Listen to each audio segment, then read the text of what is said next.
First of all, thank you, Cecilia. Thank you, Alistair, for inviting me. I think this is a great seminar series, and there's a lot of exciting speakers, and it's a lot of fun. So I'm glad we're getting this chance to connect, even though we cannot travel and so on. And hopefully, I know there's this lockdown coming up, and hopefully things will end up okay. So I wanted to talk about clothing today. And it's not the most common topic you would hear perhaps in a computer science talk, but that's what we will be talking about. So before I launch into the subject matter, just in terms of my research background, where I come from, broadly, I think, let me minimize. Yeah, so broadly, I work on sort of the sensing side. It's a spread of different areas. I work on unconventional sensing, and I'll focus more on that with this particular talk. We do a lot of translational work also, and translating some of these technologies to health interventions together with physicians. Addiction research, a lot of it has been in the addiction space. These days, heading into aging and elder care as well. And also I worked on backscatter and communication, ultra low power communication systems a fair bit as well. So today I'm going to be focusing on unconventional sensing, and in particular, wearable sensing. So, if you look at wearable sensing today, this is the view you would probably get, right? So devices like smartwatches, smart glasses, smart earbuds, rings, patches that you can wear, athletic wear, athletic garments, right, with embedded sensors. That's the perspective of wearable devices you would get. But if you look at the trajectory, there's over the last decade or so, there's been some really exciting work in what I would refer to as embedding intelligence in the materials themselves, right? So you take paper, you take different types of textiles, you take fabrics. People are looking at this, how to embed intelligence, sensor capabilities in particular, but also other things like, computational capabilities, energy harvesting and so on directly within these materials. And so a few years back, I got talking with a collaborator of mine, Trisha Andrew, who's the collaborator for all of this work. And her lab has been looking at textiles, right? So how do you functionalize textiles? How do you take textiles and make it possible to harvest energy, carry electricity, and so on? And so we started thinking about what that would mean in the context of wearable devices. And so the perspective that we came up with was, well, today's wearable sensors look like what's on the left here, but what we would really like is to have wearable sensors, on everyday textiles. Right? And I show the example of sleepwear here, right, which is an example of a garment that you would wear throughout the night. And so how do you take these wearables that we currently are familiar with, and then how do you embed the same type of capability within everyday garments without changing the look or feel of them? And that part is important, right? So we don't want to change the fact that they're mainly cotton based or silk. We want to retain the look of these devices, the feel of these devices, the comfort of these the textiles as they are currently worn, but yet embed sensing capabilities within them. Now, at the 10,000 foot level, what that really means is two things, right? So one is that, when we think about wearables, we tend to, assume a certain type of fit, right? So they're largely tight fitting, and I won't say tight fitting as in super, it's not like electrodes that you actually have to stick. It's not that tight. But at the same time, it's relatively, localized, tight fitting in a particular place. And that is important because you want to minimize motion artifacts, right? So that's the reason why you want to keep it relatively tight fitting. And now you're operating in this regime where you're really entirely loose fitting, right? So you're not changing the feel of these textiles. You're not trying to tighten them in any particular way.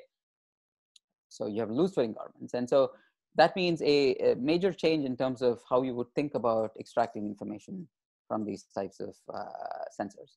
The second, of course, is, traditionally you have these discrete sensors. We're talking about textiles, entirely textile-based sensing elements.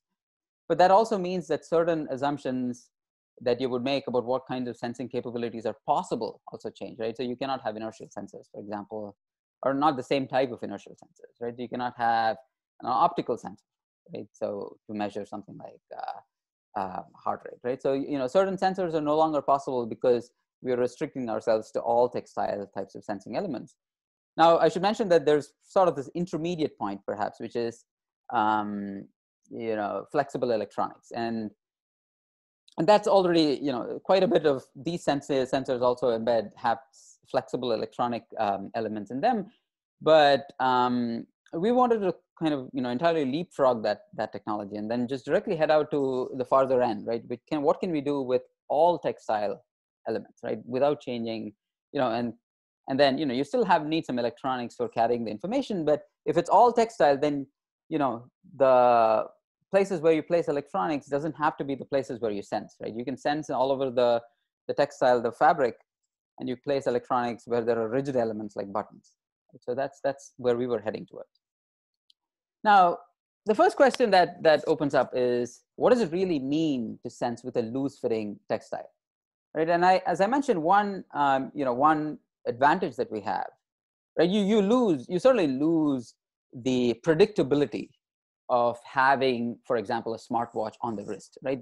That's predictable, right? The location, while it might move a little bit, but it's predictable as to where that is sitting. And you lose a little bit of that with loose-fitting textiles, right? It's flopping around, right? So, but on the other hand, what you gain with textiles is surface area, right? So you lose predictability, but you gain surface area. I mean, it's essentially, from a creative perspective, you have the entire fabric surface as the playing field for where you want to measure. Right. So what we started thinking about is, like, what exactly happens? I mean, when we say loose fitting textiles and you want to measure all sorts of signals from it, what can you do with that? And so even though a textile is loose fitting, there's plenty of opportunities for sensing, right? For example, most of the time I'm sitting against a chair, I'm leaning against the chair. So I have pressure between my torso and the chair, my back and the chair. If you're lying down on the bed, you have various pressured surfaces. Right, so there's pressure against external surfaces. There's pressure between, even if you don't actually have a pressure against an external surface, you have pressure between, say, your arm and your torso, right? Different parts of your body put pressure against each other, right? So those are all places where, even though it's loose fitting, you're actually pressing it against the body, and then you can extract some signal from that. Now, let's say you don't have any pressure at all. Even then, one of the interesting things with fabrics is that it's essentially a living, it's almost, it's moving with you, right? So it's if you bend your elbow or your knee, the fabric is folding and the fabric is compressing, and if you extend it back, it's opening up again, it's uncompressing. Even if I breathe or if I talk, the fabric is moving against my chest wall, right? It's expanding, it's slowly moving out and moving back in. So when you think from a fabric perspective, even though you don't have these discrete, these are the types of opportunities that you have to leverage and exploit, right? And so you have to think differently in terms of what is possible with textile-based sensors as opposed to sort of these traditional sensors. So these are all the opportunities, but as I said, textiles also, this mix of using loose-fitting fabric and textile-based elements also brings with it a number of challenges that you have to deal with, either in the sensing or the electronics or the computational layers, right? So, and one of the challenges is motion artifacts, right? You have loose fitting means you have a lot of these dynamics, and that makes interesting sensing possibilities. That creates some interesting sensing possibilities, but at the same time, you also have more motion artifacts. The fabric is moving, and movement can be a problem or can be an advantage. Similarly, you have a large surface area, right? And so large surface area is great because that enables you to, instead of thinking about one location where you can sense, I can think about sensing at all of these locations, right? And that's a huge advantage. But also that means that I now have conductive threads all over the place, and then I'm absorbing more noise, more static noise, more electromagnetic noise. You have to deal with all of that. And of course, natural setting, one of the problems that you have to deal with is that there's dynamics in the pressure, for example, right? So even though I'm talking about, there are all these pressured surfaces, there's an order of magnitude, maybe 2 orders of magnitude difference between pressure when your arm is resting against your torso versus pressure when you're lying down against the sensor. And also depends on the hardness of the bed and so on and so forth, right? So there's sort of, you have to be able to measure across this wide dynamic range. And again, and then opportunistic means that you cannot, you no longer have a deterministic location where the best signal is available. It's no longer the wrist, right? It's no longer the glasses. It's all over the place. And then finally, you're seeing sensing a pretty weak signal, and therefore, like the ballistic signal of the heart is a weak signal, right? So you're measuring something with something that's a very weak signal, and so you have to deal with noise across the board. Okay, I see some chat messages. I'm going to ignore them and assume, Chiga, you'll interrupt me if I need to answer any of them. All right, so let me get into the first piece of the puzzle, which is we call this the pajamas, physiology and sort of physical activity sensing with standard pajamas, right? So that's what I'll talk about, and let me start with the shirt, right? The sleep shirt. So how do you measure with the sleep shirt? Now, I'll give you a sort of the 10,000 foot, or the perspective on how the sleep shirt actually looks from the inside.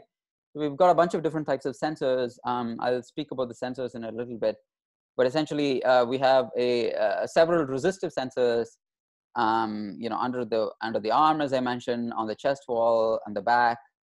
We've got a triboelectric sensor against the stomach to measure breathing. We also have sensors on the arm to measure folding.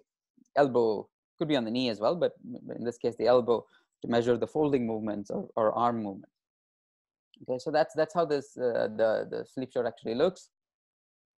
So let's get into how to measure cardio-respiratory rhythm from these from such a sleep shirt. So there's the idea here is that when you have pressure, then you can measure what's referred to as the ballistocardiography signal, or the ballistic signal of the heart. And so ballistocardiography is a well-known phenomena, and so essentially the blood pumping action creates these ballistics, and that it creates these small ripples on the surface of the various parts of the body. The interesting thing is, for us is that we can measure this at many different points, right? So you can measure it under the arms. You can measure it on the chest directly. You can measure it on the back. So depending on where you have pressure, you can measure it across multiple of these, or at least one of these locations. Right? So that's the ballistic signal, and so from this we get a bunch of different types of information. So the pressure itself changes the baseline, and so from the baseline you get the postural information. You certainly get breathing, because breathing is the low frequency information gives you the respiration and the respiration types of information. And you get the ballistic information, which is these ripples caused by the heartbeats, right? So these are the three types of information you get from the ballistocardiography signal. Now, the sensor here is a pressure sensor, and the pressure sensor seems to be the most standard, most basic type of sensor you might imagine, right? So how hard can it be to get a pressure sensor in clothing? But when we started on this, we encountered a lot of different types of challenges, and there's really the problem here turns out to be the dynamic range. So if you make it too resistive, for example, then you end up with noise, and you end up having to deal with noise. If you make it too conductive, the fabric too conductive, the resistive sensor too conductive, then you end up shorting, and then you end up with insufficient dynamic range. And remember, I mentioned that you have this huge dynamic range in pressure, right? Depending on whether it's the arm resting on the torso or whether it's your body resting on a surface. So you want, in designing as a sensor, you really need a sensor that operates well with high sensitivity across this entire dynamic range. And there's really nothing out there, or we could find nothing out there that does that for you in the regime that we needed it to operate, while also providing low power and all of that other things that you want from a wearable device.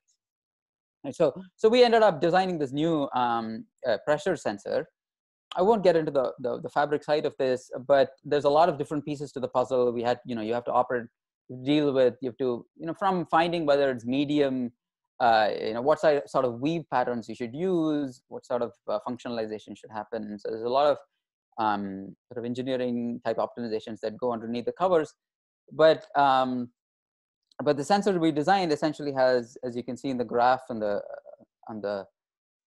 right here. So across the range of typical pressure you might expect from a human, we get fairly strong sensitivity, which is the objective that we had, and that allowed us to extract the ballistocardiography signal. Now, from a computational perspective, the challenge you see is the following. So there's two challenges. One is that you get variable signal quality over time, right? So depending on the posture, there's pressure on different subsets of these sensors. And also depending on the sensor location. And this is interesting. When I say sensor location, it's not just sensor location, it's not a fixed sensor location, right? So because you're talking about fabrics like nightwear, sleepwear, you cannot always predict where that fabric will be pressing on the torso, right? You can't always be highly structured in that respect, right? So you have to deal with it as it comes, and so depending on which signal is good, you have to sort of extract. You have to use that dynamically to extract the ballistic signal. And the second problem, of course, is the weak ballistic signal you get. I mean, and depending on the body mass index and depending on the gender and so on, you get a pretty weak signal, and so you have to sort of deal with that as well. All right, so let me briefly describe the computational pipeline here. And for a large part of this talk, we'll be skimming over at a high level.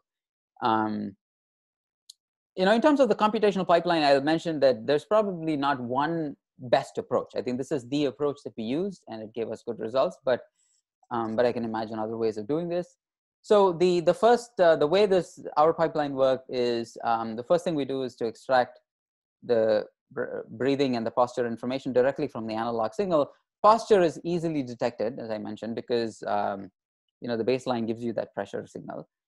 And posture helps you because once you know posture, you can sort of decide what classifier to use, and you can tailor that to the particular posture. And the reason for that, to some extent, is that the ballistic signal can look different.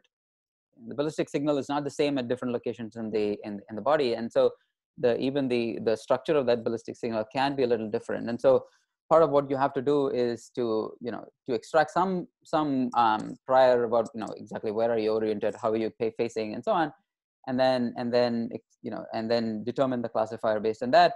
So we pre-process, we extract a sparse feature dictionary in an unsupervised manner. And this one, the basic idea here is just to because the ballistic signals can look different for different people and on different locations, we get a dictionary of that in order to extract the features.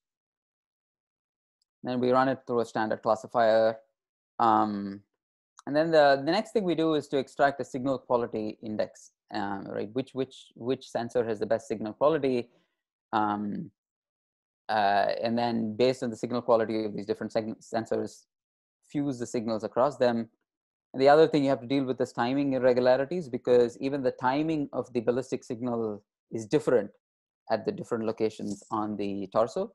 So you have to deal with the fact that even though the sensors are observing the same underlying phenomena, there's time shifts that happen. So, and that's the final piece. And then finally you extract the ballistic, the J peak, if you will, locations of the heartbeat.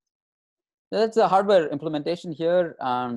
Again, as I mentioned earlier, pretty much everything uses textiles. The sensors are textile based. It's only finally, for doing the signal processing and the data transfer, and that's when we use discrete components. So that's embedded. That's essentially placed at the same location as a button, right? And so you could have multiple of these.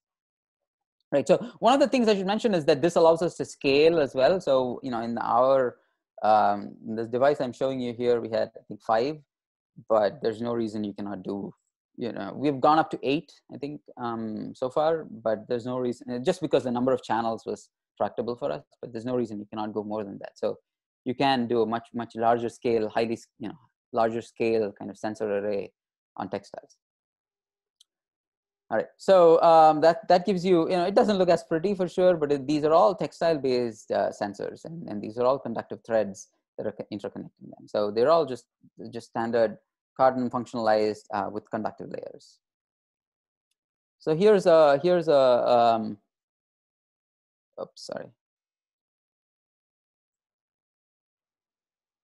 Okay. Sorry for that. Let me see if my slides come back. All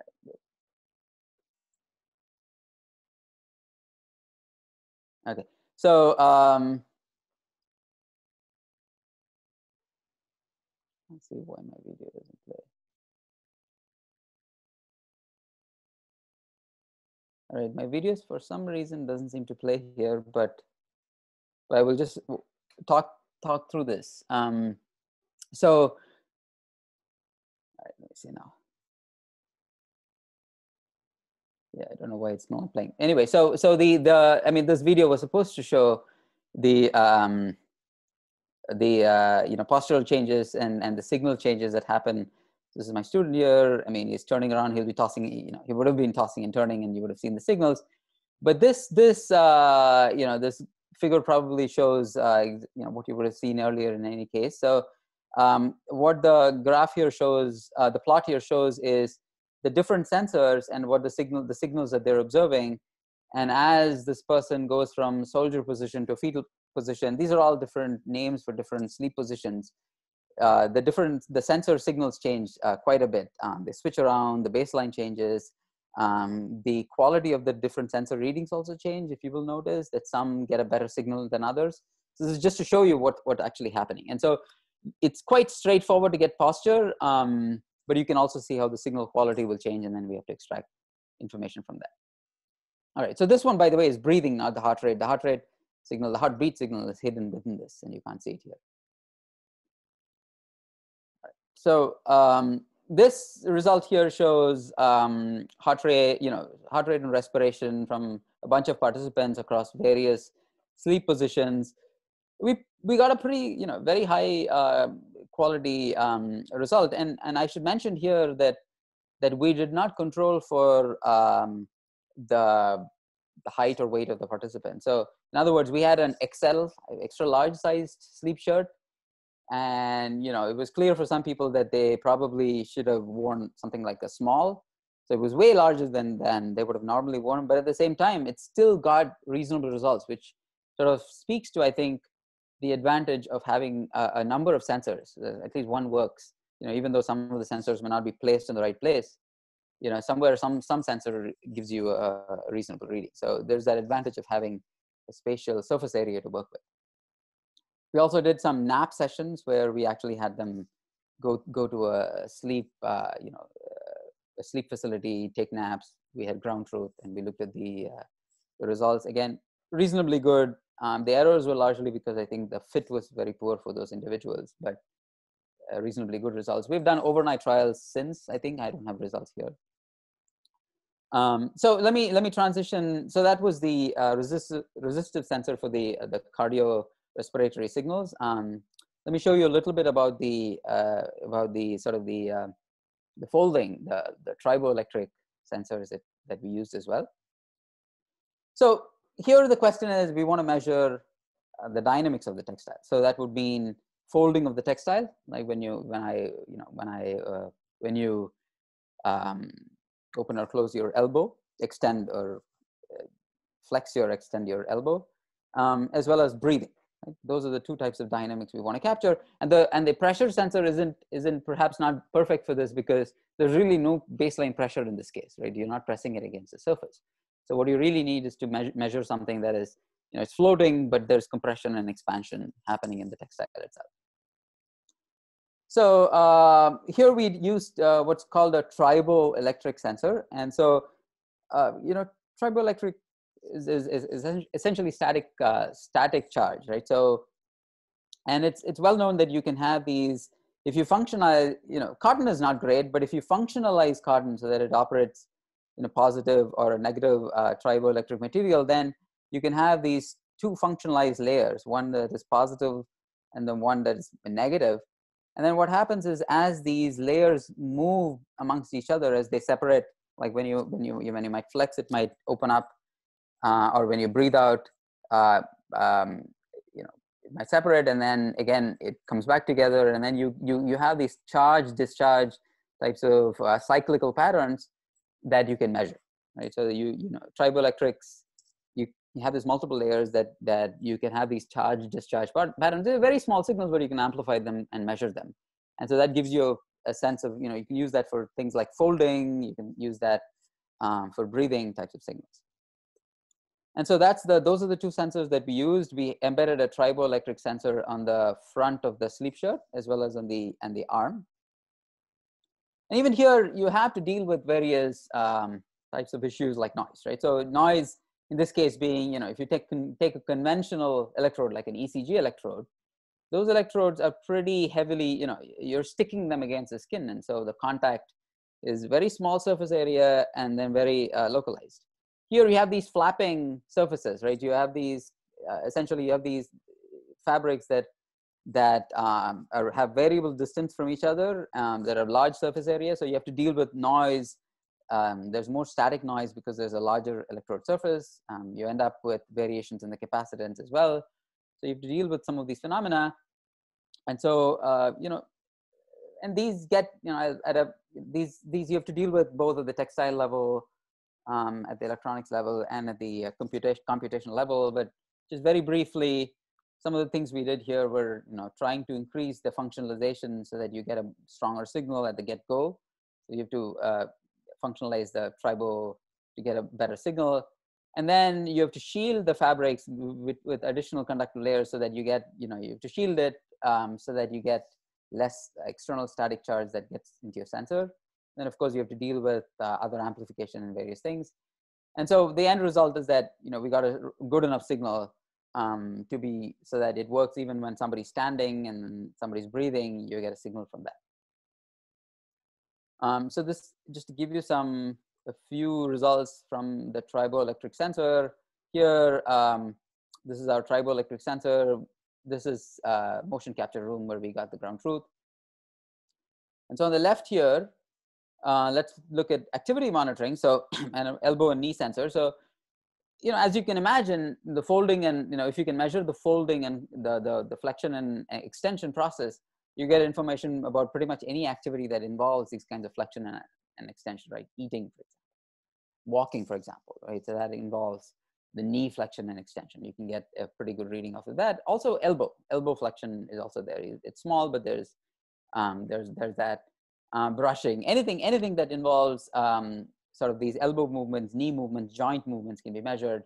We didn't go to the shoulder, but I imagine shoulder is another very useful location, which it's often very difficult to get shoulder rotation and shoulder movement. And I think we can get that with these kinds of sensors.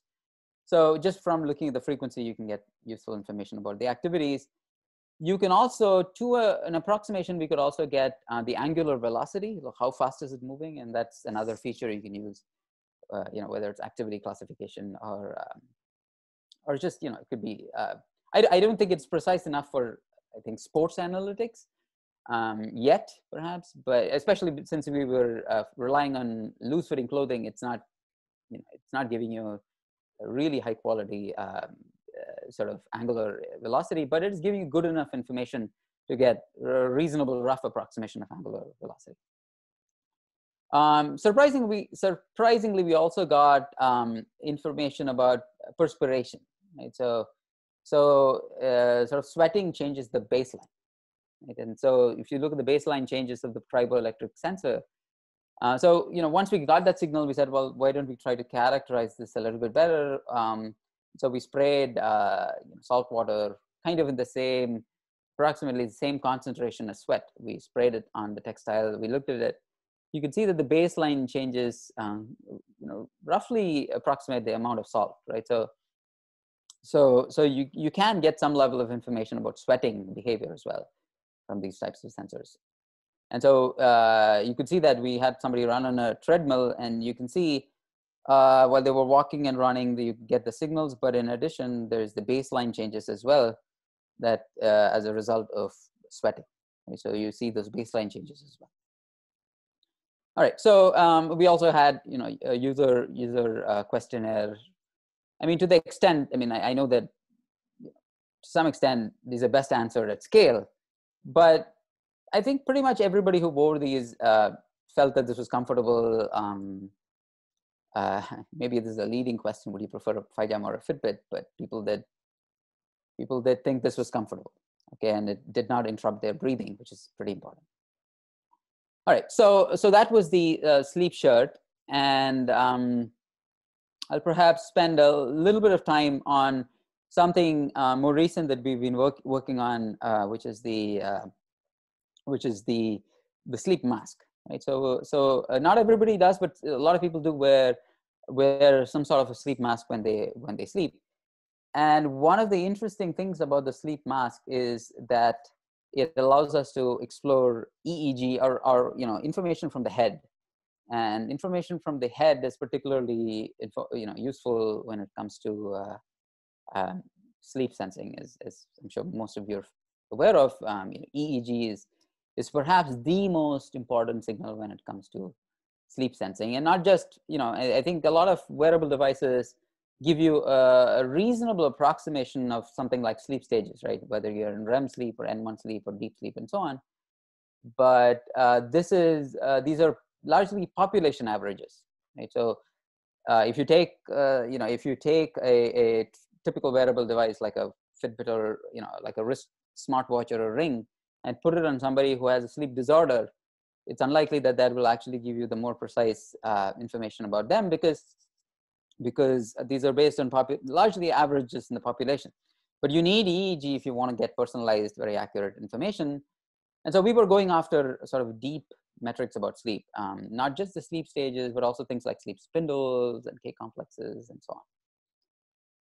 And again, the first question here is the electrode, right? And if you look at the market, there's really sort of two types of electrodes. There's the traditional wet electrodes, that if you've ever used an EEG, like a polysomnography system, those are the wet electrodes. And these wet electrodes are wet, right? I mean, they have an adhesive and there's gel and they're uncomfortable.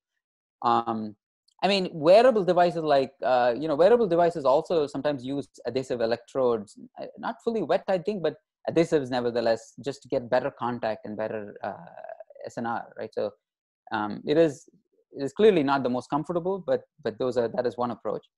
And the other approach, which is also used commercially quite widely, is to use what's referred to as dry electrodes. And dry electrodes are, that's the most comfortable, right? You don't need no gel and so on, but they also have the most motion artifacts and the most noise. And so one of the threads that this led to was, our chemistry collaborator designed this hydrogel electrode that's kind of in between the wet and the dry electrodes. So the way this works is it's an electrode where you have to put a few drops of water and then it sort of saturates. And then once it absorbs that water, it gives you the feel. It operates equivalent of a wet electrode, but without having to put all the gel or the adhesive. So this is kind of an in-between hydrogel electrode.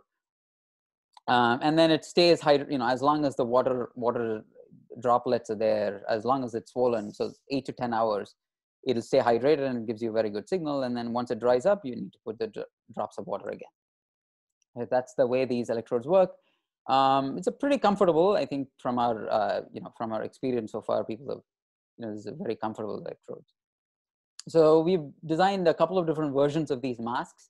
So this was one of the sleep masks with a bunch of electrodes for EOG, electrooculography monitoring. A more recent one is here. This one has 3 electrodes for EEG, a couple of other sort of these pressure sensors for measuring sort of the oscillations of the head, which also gives you ballistic information. So there's these electrodes and then a board. So that's what this eye mask looks like. I'll probably just provide a little bit of a few results, although this is work in progress. Here you can see the quality of the electrode itself. The The dry electrode gives you a lot more noise, as you can see from the gray signal. The reference electrode and the electrode, the green one is the hydrogel electrode. Both of them are pretty good signal quality. And then no matter, across different facial expressions and vertical and horizontal head movements, you get signal quality that's equivalent to a reference electrode. Let's see if this video works. I think my videos aren't working for some reason. But yeah,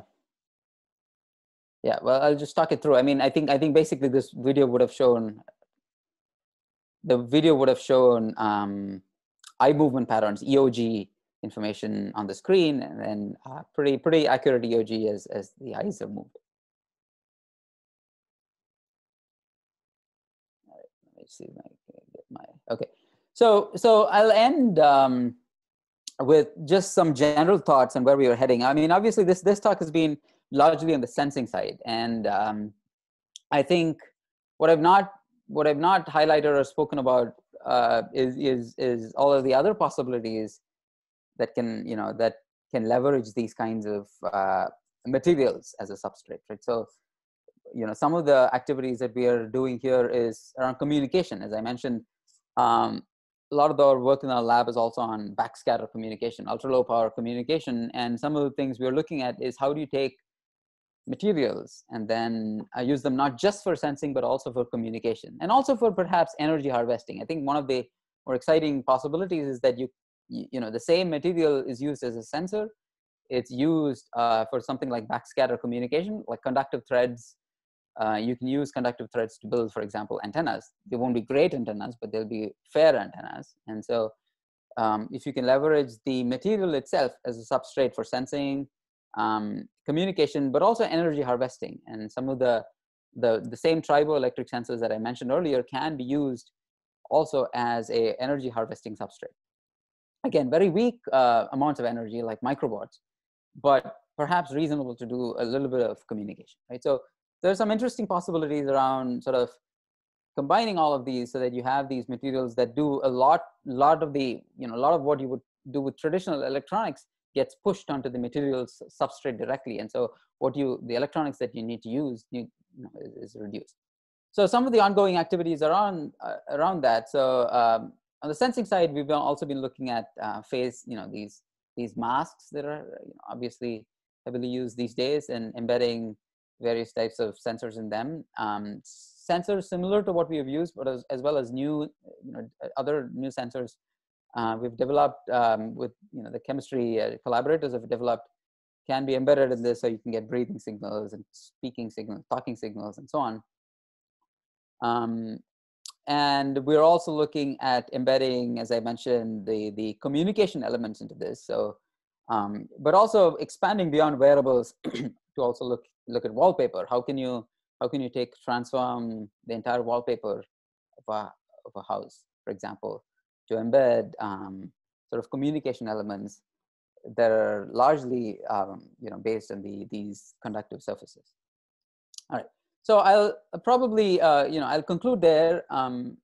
Just, I hope you've given you at least an initial perspective on how you can take everyday wearables, and then you can extract useful physiological signals from these wearables. We've looked at sleepwear in particular. In ongoing work, we also have looked at extracting sleep spindles and K complexes, and they, so far the results are very promising on that front as well. Sleep stages as well. Physiological signals like respiration, heart rate, postural signals. So you can look at sort of, I think we're heading towards things like sleep disorders where, for example, if you have a REM sleep disorder, there's a lot of movement happening during REM sleep. So if you can measure EEG as well as the movement signals, you can get a better handle on these REM sleep disorders. So that's kind of the space we're heading. I'll end by concluding the team: students, Ali, Zaure, Soha, my textile collaborator, Trisha, and Jeremy from ECE here. Thank you, and I'm happy to take questions.